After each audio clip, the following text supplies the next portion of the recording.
Hello friends, মিঠুর পাকশালে আপনাদের সবাইকে স্বাগত। আজ আমি 1 কাপ ওটস দিয়ে ভীষণই হেলদি ও টেস্টি একটা রেসিপি আপনাদের সাথে শেয়ার করছি। তো সবার প্রথমে এখানে এই জন্য নিয়ে নিয়েছি প্রায় 1/2 কাপ পরিমাণে মুগ ডাল। তো এই সবুজ মুগ ডালটা আমি 6 ঘন্টা আগে ভিজিয়ে রেখেছিলাম। ডালটা এখন খুব ভালো মতো ভিজে গেছে।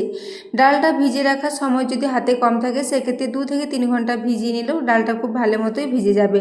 তো আমি এটাকে রাত্রিবেলায় ভিজিয়ে দিয়েছিলাম, তো সেই জন্য সারি রাতে ভেজানোর পর সকালে আমি এটাকে রেডি করেছি। তো এখন দেখুন ডালটাকে একটা মিক্সির জারের মধ্যে নিয়ে নিচ্ছি। খুব বেশি জল দেব না, প্রথমে ডালটা তুলে নিচ্ছি, তারপর এখানে কিছুটা জল অ্যাড করব। তো দেখুন এখানে 2টো স্লাইস আদা দিয়ে দিয়েছি, ওই সাথে 2টো কাঁচা লঙ্কা দিয়ে দিলাম, এরপর এখানে একটু জল দিয়ে দিচ্ছি। তো প্রায় 2 চামচ মতো একটু জল দিয়ে এটাকে খুব ভালো করে পেস্ট করে নিচ্ছি। তো দেখুন এখানে পেস্ট করে নিয়েছি, এরপর পুরো পেস্টটাকে একটা পাত্রের মধ্যে নিয়ে নিলাম। তো এরপর মিক্সির জারটা ধুয়ে প্রথমে একটু জল দিয়েছি, খুবই অল্প পরিমাণে 2 চামচ জল দিয়েছি, তারপর এটাকে মিশিয়ে নিচ্ছি। জলটা দেওয়ার পর এই মিশ্রণটা খুব ভালো করে একটু মিশিয়ে নিলাম। এটা মেশানো হয়ে গেলে এখানে দিয়ে দেবো আমি ওটস। তো দেখুন এখানে এরপর 1 কাপ পরিমাণে ওটস নিয়ে নিচ্ছি, মেজারিং কাপ মেপে 1 কাপ ওটস দিয়ে এর সাথে মিশিয়ে নেব। ওটসটা ভীষণ বেশি পরিমাণে জল টেনে নেয়, সেই জন্য প্রথমে কিছুক্ষণ এটাকে মিশিয়ে নিচ্ছি, জলের প্রয়োজন হলে আবার কিছুটা জল এখানে মিশিয়ে নেব। তো দেখুন ক্রমাগত নাড়াচাড়া করতে করতে এটা খুব ভালো করে মিক্স করে নিচ্ছি। তো দেখুন এখানে মিশ্রণটা অনেকটাই শুকনো হয়ে এসেছিলো, সেজন্য আবারও প্রায় 4 চামচ মতো জল এখানে দিয়ে দিয়েছি। জলটা দেওয়ার পর খুব ভালো করে মিশিয়ে নেব। মিশিয়ে নেওয়ার পর এটাকে কিছুক্ষণ রেস্টে রেখে দেবো, যেহেতু ওটসটা ভিজে গেলে অনেকটাই বেড়ে যায়, সেজন্য এটাকে রেস্টে রাখা প্রয়োজন। তো এখন দেখুন সব কিছু খুব ভালো করে মিশিয়ে নিয়েছি, তারপর রেস্টে ওটাকে 5 মিনিটের জন্য রেখে দিয়েছি। এদিকে একটা বড় সাইজের আলু নিয়ে নিয়েছি, আলুটাকে একটা গ্রেটারের সাহায্যে গ্রেট করে নেব। তো বন্ধুরা বাড়িতে যদি হেলদিভাবে পিৎজা বা বার্গার খেতে ইচ্ছে করে এরকমভাবে রেসিপিগুলো রেডি করতে পারেন। আমি এটাকে খুবই স্বাস্থ্যসম্মতভাবে খুব অল্প উপকরণ দিয়ে রেডি করেছি। আপনারা চাইলে এখানে চিজের স্লাইস বা টমেটো বা ক্যাপসিকাম স্লাইস করে করে এর মধ্যেখানে দিলে সেটার টেস্ট আবারও ভালো হবে। আমি শুধুমাত্র এটাকে একটু আলু স্টাফিং দিয়ে এবং একটু টমেটো সস দিয়ে রেডি করে নেব। তো দেখুন আমি আলুটাকে এখানে খুব ভালো করে একটা গ্রেটারের সাহায্যে গ্রেট করে নিচ্ছি। আলুটা এখন গ্রেট হয়ে গেলে এই আলুর সাথে কিছু মশলা দিয়ে দেবো, তারপর এটা খুব ভালো করে মিশিয়ে নেব। তো বন্ধুরা আজকের রেসিপিটা ভালো লেগে থাকলে অবশ্যই একটু বন্ধুদের সাথে শেয়ার করে দেবেন। তো দেখুন এরপর একে একে সব মশলা দিয়ে দিচ্ছি। 1/2 টিস্পুন পরিমাণে জিরে গুঁড়ো, 1/2 টিস্পুন পরিমাণে ধনে গুঁড়ো এবং 1/4 টিস্পুন পরিমাণে একটু গরম মশলার গুঁড়ো দিয়েছি, ওই সাথে 1/2 টিস্পুন পরিমাণে চিলি ফ্লেক্স দিলাম, ওই সাথে সব শেষে দিয়ে দিয়েছি একটু কসুরি মেথি। তো এরপর সমস্ত কিছু খুব ভালো করে মিশিয়ে নিচ্ছি, হাতে করে সব কিছু মিশিয়ে নিচ্ছি, তারপর এটাকে একটা আলুর পুর রেডি করে নিচ্ছি। এই আলুর পুরটাকে আমি সমান 4টা ভাগে ভাগ করে নেব। আজকের রেসিপিটা আমি 4টে বাটিতে রেডি করব, সেজন্য 4 ভাগে এই পুরটাকেও রেডি করে নেব। তো বন্ধুরা আজকের রেসিপিটা ভীষণই হেলদি, ভীষণই টেস্টি। যারা একদমই তেল ছাড়া কিছু ব্রেকফাস্টে খেতে চান তারা কিন্তু এই রেসিপিটা ট্রাই করতে পারেন। এই রেসিপিটা তেল ছাড়াই রেডি হয়ে যাবে, ভীষণই হেলদি একটা রেসিপি। তো দেখুন আলুটাকে 4টা ভাগে ভাগ করে নিয়েছি। এদিকে যে বাটিগুলো নিয়েছি 4টে একই সাইজের বাটি নিয়েছি এবং তাতে খুবই অল্প পরিমাণে একটু করে তেল দিয়ে দিয়েছি এবং তেলটা বাটিতে একটু খুব ভালো করে লাগিয়ে নিচ্ছি। তেলটা এভাবে খুব ভালো করে সমস্ত বাটিগুলোতে লাগিয়ে নেব।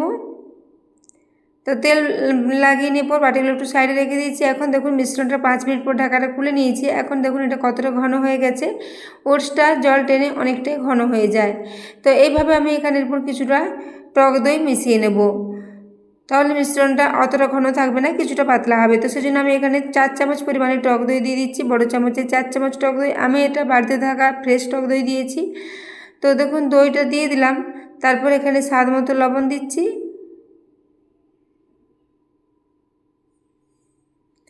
তারপর দিয়ে দিলাম এখানে 1/2 টিস্পুন পরিমাণে গোটা জিরে, ওই সাথে একটু কসুরি মেথি দিয়েছি প্রায় 1/2 টিস্পুন পরিমাণে। এরপর সমস্ত কিছু খুব ভালো করে মিশিয়ে নিচ্ছি।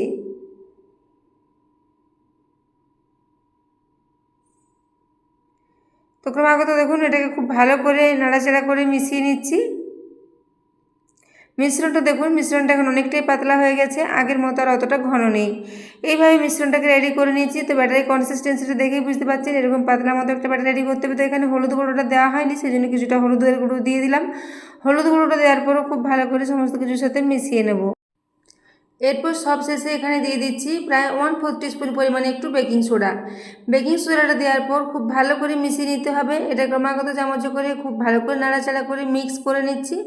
তো বেকিং সোডাটা দিলে এটা ভীষণই ফ্লাফি মতো রেডি হবে, সেজন্য একটু বেকিং সোডা অবশ্যই দিতে হবে। বেকিং সোডাটা দেওয়ার পর দেখুন খুব ভালো করে এটাকে মিশিয়ে নিলাম।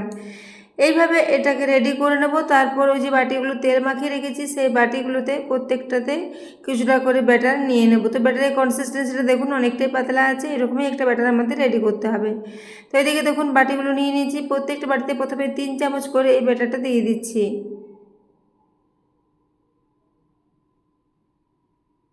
তো দেখুন প্রত্যেকটাতে 3 চামচ করে দিয়ে দেবো, তারপরে এটাকে রেডি করে নিচ্ছি। তো বন্ধুরা আজকের রেসিপিটা ভালো লেগে থাকলে একটা কমেন্টে জানাতে ভুলবেন না, এবং রেসিপি ভালো লাগলে অবশ্যই চ্যানেলটি সাবস্ক্রাইব করে আমার পাশে থাকবেন। তো দেখুন 3 চামচ করে প্রথমে প্রত্যেকটা বাটিতে দিয়ে দিয়েছি। এরপর বাটিগুলোকে একটু স্টিমে বসিয়ে দেবো। তার জন্য আগে থেকে একটা কড়াতে কিছু জল দিয়ে একটা প্লেট এর উপরে দিয়ে রেখেছি। এটা এখন খুব ভালো মতো গরম হয়ে গেছে। এরপরে 4টে বাটি বসিয়ে দিয়ে এটাকে প্রায় 3 থেকে 4 মিনিটের জন্য একটু ঢাকা দিয়ে রেখে দিচ্ছি। তারপর এখন দেখুন এখানে এটাকে ঢাকাটা খুলে নিয়েছি, উপরটা এখন কিছুটা শুকিয়ে এসেছে। এই পর্যায়ে এখানে আমি একটু করে টমেটো সস দিয়ে দিচ্ছি, খুবই অল্প পরিমাণে দেব। তো প্রত্যেকটা বাড়িতে অল্প করে টমেটো সস দিয়ে দেবো উপর থেকে। তারপর ওই যে আলুর পুরটা রেডি করে রেখেছি সেই আলুর পুরটা একটু করে এর উপরে গোল গোল করে ছড়িয়ে দেবো। তো দেখুন ওই জন্য আলুর পুরটা নিয়ে নিলাম। এরপর এটাকে মাছ বরাবর হাতে করে একটু ছড়িয়ে নিচ্ছি।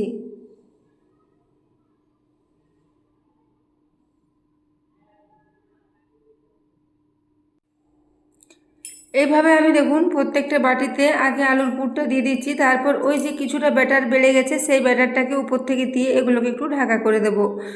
তো বন্ধুরা আজকে রেসিপিটা ভীষণ টেস্টি মতো রেডি হয়েছিল। রেসিপিটা বাড়িতে অবশ্যই একবার ট্রাই করবেন, এবং ট্রাই করলে রেসিপি কেমন লেগেছে কমেন্টে জানাতে ভুলবেন না।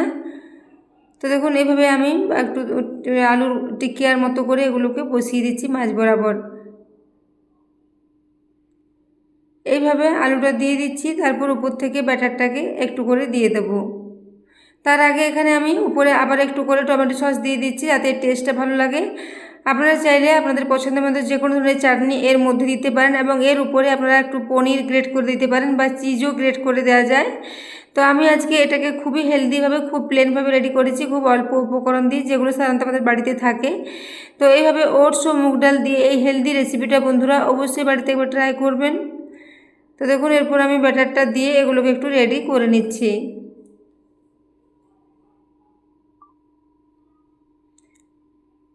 এইভাবে প্রত্যেকটা বাটিতে সমপরিমাণ দিয়ে এটাকে ঢাকা করে দেবো। তারপর ঢাকা দিয়ে এরপর এটাকে রেখে দেবো প্রায় 5 থেকে 7 মিনিটের জন্য। খুবই অল্প সময় এটা স্টিম হয়ে যাবে, একদমই বেশি সময় লাগবে না।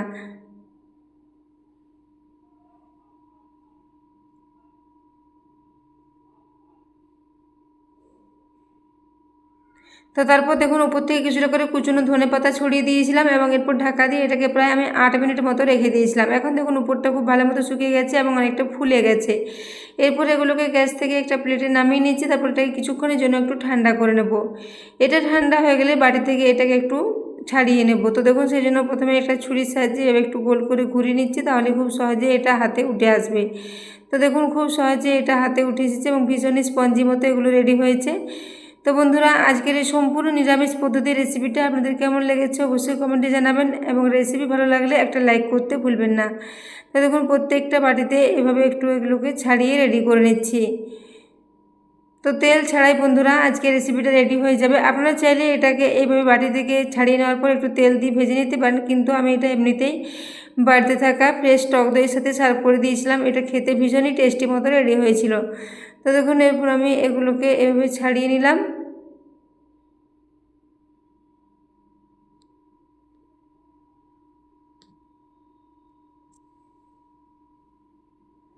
এরপর দেখুন একটা প্লেটে এগুলোকে আবার সাজিয়ে নিচ্ছি।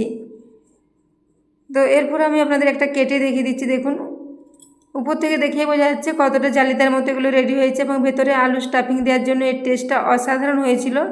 তো বন্ধুরা আজকের রেসিপিটা বাড়িতে অবশ্যই ট্রাই করবেন, এবং ট্রাই করলে রেসিপি কেমন লেগেছে জানাতে ভুলবেন না।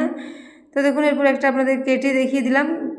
ভেতরটা আলুর পুরে ভর্তি এবং উপরটা ভীষণই জালিদার মতো রেডি হয়েছে। খুব সহজে এগুলো রেডি হয়ে যায়, একদমই খুব বেশি সময় লাগে না।